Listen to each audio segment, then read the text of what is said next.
Bonjour. On va avoir besoin de vos lumières pour comprendre ce qui se joue autour de la fameuse clause de non-concurrence qui est parfois ajoutée à certains contrats de travail et qui peut être déterminante. Alors, une définition simple peut-être pour commencer. La clause de non-concurrence, c'est l'interdiction pour le salarié d'aller à la concurrence après la rupture de son contrat. Ah bon? Tout simplement?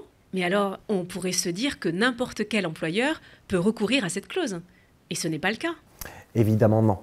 On peut recourir à cette clause seulement si elle est indispensable à la protection des intérêts légitimes de l'entreprise. Les intérêts légitimes? C'est-à-dire, tout employeur peut avoir un intérêt légitime à se protéger de la concurrence. Oui, mais pour que cette clause soit valable, il faut que l'entreprise soit susceptible de subir un réel préjudice lié à l'activité concurrente de son ancien salarié. Mhm. Donc on ne peut pas l'insérer systématiquement dans les contrats de travail des cadres, des ingénieurs, etc. Et par ailleurs, si le salarié n'est pas en mesure de gêner l'employeur, alors la clause sera déclarée nulle. Il y a d'autres critères? Oui, la clause doit être limitée dans le temps et l'espace. Il faut aussi qu'elle définisse les activités interdites et que ces interdits soient proportionnés aux risques concurrentiels pour l'employeur. Elle doit aussi tenir compte des spécificités de l'emploi concerné. Et bien sûr, il doit y avoir une contrepartie financière pour le salarié. Sinon, la clause sera considérée comme nulle. Justement, quel peut être le montant de cette contrepartie?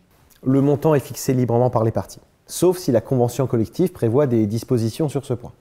En général, ça correspond à un pourcentage de la rémunération mensuelle du salarié. Et qu'est-ce qu'on risque en tant que salarié si on ignore cette clause?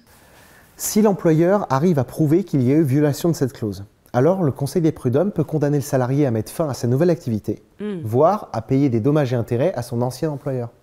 Oui, donc un petit conseil d'amis, mieux vaut éviter de jouer avec le feu si on ne veut pas finir au prud'homme, si je comprends bien. Oui, c'est mieux. Merci Thomas pour ce mémo. Avec plaisir.